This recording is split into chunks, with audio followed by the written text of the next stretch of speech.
Hi friends, welcome to Jassi kitchen. இன்றைக்கி ஜவ்வரிசியில் ஒரு சூப்பரான ஸ்வீட் ரெசிபி பார்க்க போகிறோம். வீடியோக்குள்ளே போகிறதுக்கு முன்னாடி ஜாசி கிச்சன் சேனலை சப்ஸ்கிரைப் பண்ணாமல் பார்த்துருக்கீங்கன்னா மறக்காமல் சப்ஸ்கிரைப் பண்ணி வச்சுக்கோங்க. கூடவே பக்கத்தில் இருக்கிற பெல் சிம்பல் கிளிக் பண்ணிக்கோங்க. அப்போ தான் நான் போடுற வீடியோஸ் எல்லாமே நீங்கள் உடனே பார்க்க முடியும். இப்போ வாங்க நம்ம வீடியோக்குள்ளே போகலாம். 1 கப் அளவுக்கு நான் மாவு ஜவ்வரிசி எடுத்திருக்கேன். இதை ஒரு பவுலில் சேர்த்துக்கலாம்.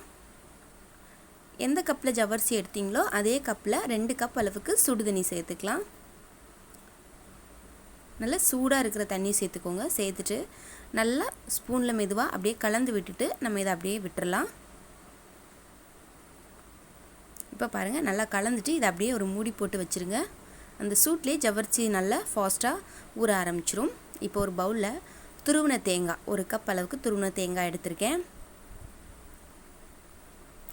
இதில் இனிப்புக்கு சீனி சேர்த்துக்கலாம். கொஞ்சமாக ஏலக்காய் தூள் சேர்த்து அப்படியே இதை மிக்ஸ் பண்ணி எடுத்துக்கலாம். நீங்கள் சீனிக்கு பதிலாக நாட்டு சர்க்கரை இல்லை பொடிச்ச வெல்லம் கூட நீங்கள் சேர்த்துக்கலாம், அதுவும் நல்லாயிருக்கும். இப்போ எல்லாத்தையுமே நல்லா கலந்துட்டு இது இருக்கட்டும். இப்போது நம்ம ஜவ்வரிசி ஊற வச்சுருந்தோம் இல்லையா, இப்போது ஒரு ஸ்பூனில் இந்த மாதிரி நீங்கள் எடுத்து விடுங்க. கரெக்டாக 10 நிமிஷத்துக்கு மேலே ஆயிருக்கு. நல்லா சூப்பராக ஊறி வந்திருக்கு பாருங்கள். இந்த பக்கம் கரெக்டாக இருக்கும். இந்த ஜவ்வரிசி நம்ம கையால் எடுக்கும்போது கை ஃபுல்லாக ஒட்டுற மாதிரி இருக்கும். பக்கத்தில் ஒரு பிளேட்டில் கொஞ்சம் தண்ணி வச்சுக்கோங்க. தண்ணியில் 2 கையுமே நனைச்சிட்டு கையில் ஈரப்பதம் இருக்கும்போது இந்த மாதிரி நீங்கள் கொஞ்சம் கொஞ்சமாக ஜவ்வரிசி எடுத்து கையில் தட்டி எடுத்துக்கிட்டிங்கன்னா கொஞ்சம் ஓரளவுக்கு ஒட்டாமல் வரும். நீங்கள் ஆனாலும் தண்ணி தொட்டு பண்ணிங்கனாலுமே உங்களுக்கு கொஞ்சம் ஒட்டுற மாதிரி தான் இருக்கும். இதோட டெக்ஸ்சர் இப்படி தான் இருக்கும்.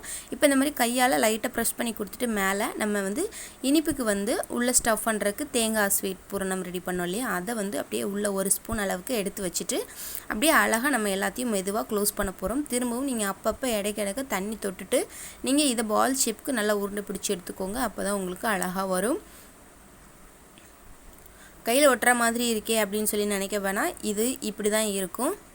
நம்ம நல்லா ஃபைனலாக இதை அழகாக அப்படியே உருண்டையாக பொறுமையாக நீங்கள் பிடிச்சி எடுத்துட்டிங்கன்னா சூப்பராக நம்மளுக்கு ரெடி ஆயிரும். உள்ளே வச்சுருக்க அந்த தேங்காய் வெளியே வராத அளவுக்கு நல்லா க்ளோஸ் பண்ணி அழகாக இந்த மாதிரி உருண்டை பிடிச்சி எடுத்துக்கலாம்.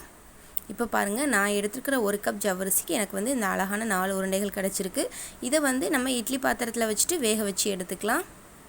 இட்லி பாத்திரத்தில் தண்ணி ஊற்றிட்டு மேலே பிளேட் போட்டுக்கோங்க. தண்ணி நல்லா சுடானதுக்கப்புறமா நம்ம ரெடி பண்ண இந்த ஜவ்வரிசி பால்ஸை அப்படியே மேலே வச்சுட்டு அழகாக மூடி போட்டு நம்ம வேக வைக்க போகிறோம். வாழையில் இருந்தால் வச்சுக்கோங்க, இல்லைனாலும் துணி போட்டுக்கோங்க, ஒன்றும் பிரச்சனை இல்லை. இப்போ இட்லி பாத்திரத்தில் வச்ச ஜவ்வரிசி வேகிற டைமுக்குள்ளே நம்ம தேங்காய் பால் அரைச்சி எடுத்துகிட்டு வந்துடலாம். நான் அரை மூடி தேங்காய் அரைச்சிட்டு இப்போ ஃபில்டர் பண்ணிகிட்ருக்கேன்.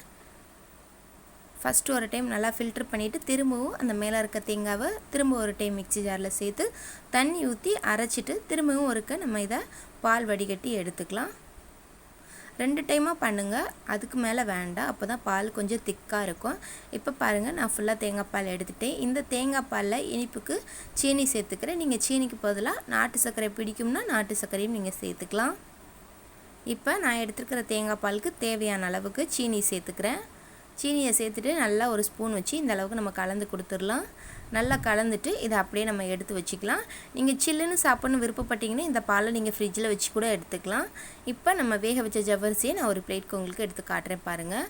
ஜவ்வரிசி நல்லா வெந்ததுக்கப்புறமா இப்படி தான் நல்லா டிரான்ஸ்பரண்டாக இருக்கும். உள்ளே வச்சுருக்க ஸ்டஃபிங் அழகாக வெளியில் தெரியுது பாருங்கள். இப்போ இது மேலே நம்ம ரெடி பண்ண தேங்காய் பாலை சேர்த்துக்கிறோம். இந்த தேங்காய் பாலோட நீங்கள் இதை சூடாவோ இல்லை சில்லுனோ நீங்கள் சாப்பிட்லாம். எப்படி சாப்பிட்டாலும் இது ரொம்ப நல்லா டேஸ்ட்டாக இருக்கும். இந்த ஸ்வீட் ரெசிபிக்கு மெயினான பொருட்கள் தேங்காய் பால், ஜவ்வரிசி, இந்த 2ஐயும் தான் நம்ம வச்சு செஞ்சுருக்கோம்.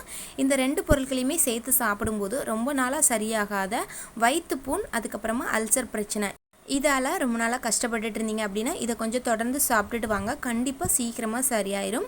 இந்த மாதிரி நீங்கள் டிஃப்ரெண்ட்டாக குழந்தைங்களுக்கு செஞ்சு கொடுத்தீங்கன்னா குழந்தைங்களும் ரொம்ப விரும்பி சாப்பிடுவாங்க. பெரியவங்க சொன்ன மாதிரி இந்த ஜவ்வரிசியை நம்ம கஞ்சி மாதிரி ரெடி பண்ணியும் கொடுக்கலாம், அதுவும் ரொம்ப நல்லாயிருக்கும். ஸோ கண்டிப்பாக ட்ரை பண்ணுங்கள். எப்படி இருந்துன்னு மறக்காமல் உங்கள் கருத்துக்களை கமெண்ட் பண்ணுங்கள். ஃப்ரெண்ட்ஸ், இந்த வீடியோ உங்களுக்கு பிடிச்சிருந்தா ரொம்ப யூஸ்ஃபுல்லாக இருந்துச்சுன்னு நினச்சிங்கன்னா மறக்காமல் உங்கள் ஃப்ரெண்ட்ஸ் அண்ட் ஃபேமிலியோட ஷேர் பண்ணிக்கோங்க. இது வரைக்கும் நம்ம சேனலை சப்ஸ்கிரைப் பண்ணாமல் பார்த்துருக்கீங்கன்னா மறக்காமல் சப்ஸ்கிரைப் பண்ணிக்கோங்க. இதே மாதிரி இன்னும் நிறைய இன்ட்ரெஸ்டிங்கான வீடியோஸ் தொடர்ந்து பார்க்கலாம். நான் இன்னொரு இன்ட்ரெஸ்டிங்கான வீடியோஸில் உங்களை மீட் பண்ணுறேன். தேங்க்ஸ் ஃபார் வாட்சிங்.